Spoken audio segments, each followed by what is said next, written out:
یہ کہتے ہیں کہ کچھ پراپرٹی ہے جو وراثت میں ملی ہے، میں بہنوں کو دینا چاہتا ہوں لیکن وہ لینا نہیں چاہتی، معاف کرنا چاہتی ہیں، کیا حکم شرع ہوگا؟ دیکھیں، وراثت کی تقسیم حق شرع ہے.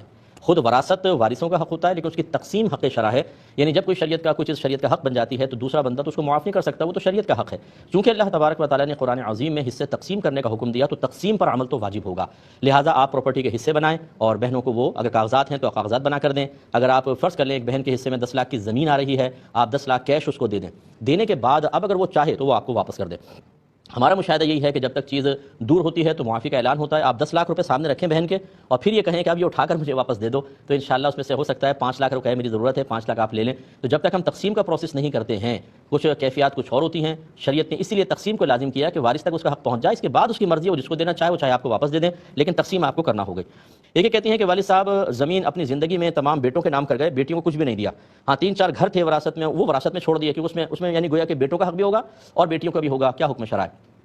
دیکھیں، اکثر جو مطلب ہمارے بڑے ہوتے ہیں، میں بڑی معذرت کے ساتھ یہ کہتا ہوں، یہ بیچارے دین بالکل نہیں جانتے، نہ یہ دین جاننا چاہتے ہیں، اور ان کی پھر یہ جو مطلب کم علمی کا وائرس ہے یہ اولاد کے اندر بھی منتقل ہوتا ہے. ان کی جو بے عملیاں ہیں، اپنے خود ساختہ بنائے ہوئے رولز ہیں، قوانین ہیں جو بالکل بعض اوقات خلاف شرع ہوتے ہیں، وہ وائرس نیچے منتقل ہوتا ہے، بچے بھی اس پہ عمل پیرا ہوتے رہتے ہیں. اور یاد رکھیں، یہ حدیث ہے، سرکار نے ہرقلہ کو جو روم کا بڑا تھا اسے جب پیغام دیا دعوت اسلام کا تو اس میں یہی لکھا سرکار نے کہ اگر تو ایمان لائے گا تیرے لیے دوہرا اجر ہے، اور اگر ایمان لے کر نہیں آئے گا تو جتنے تیرے اوپر ہم پیچھے عمل کرتے رہیں گے سب کا وبال تیرے اوپر ہوگا.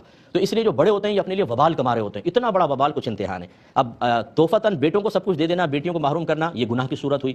پھر وراثت میں مکان چھوڑ گئے، اس میں بیٹوں کا حصہ، بیٹیوں کا بالکل تھوڑا سا، یہ خلاف شرع انہوں نے مطلب یہ کہ ہبہ کیا تھا کہ کسی کو محروم کرنا اور کچھ اولاد کو دینا یہ ظلم ہے. ایک صحابی نے ایسی کوشش کی اور آ کے مسئلہ پوچھ رہے تھے، وہ تو یا رسول اللہ یہ میں ایسا کر لوں، یعنی اپنے ایک بیٹے کو وہ غلام دے رہے تھے اور باقی بیٹوں کو نہیں دے رہے تھے. سرکار نے پوچھا کہ جو تم اپنے بیٹے کو غلام دے رہے ہو باقی اولاد کو بھی دے رہے ہو؟ کہا کہ نہیں. فرمایا پھر ظلم پر مجھے گواہ نہ بناؤ، اس کا مطلب ہے تم گناہ کر رہے ہو. یہ گناہ ہے کہ اولاد کو بعض کو دے دینا بعض کو نہیں. اگر بیٹیاں سسرال چلی گئیں تو کیا مطلب انہیں کچھ بھی نہ دیا جائے، ان کی ذمہ داری وہاں ڈال کے بیٹوں کو سب کچھ دیا جائے، جبکہ بیٹے کمانے پر قادر ہیں، بیٹوں کے پاس پہلی پراپرٹی ہے، بیٹوں کے پاس پہلی کاروبار چل رہا ہے، لیکن بچیوں کو انتہائی حقیر معمولی سمجھ کر اور دولت کی محبت اتنی ہماری قلوب کے اندر رچ بس گئی ہوتی ہے کہ بیٹی کو دیں گے ایسا نہ ہو سسرال والے لے لیں. بھائی لے لیں تو لے لیں، اللہ نے جس کی قسمت میں لکھا ہے وہ کسی نہ کسی ذریعے سے ان تک پہنچنا ہے. آپ کیوں مطلب یہ کہ دل چھوٹا کرتے ہیں؟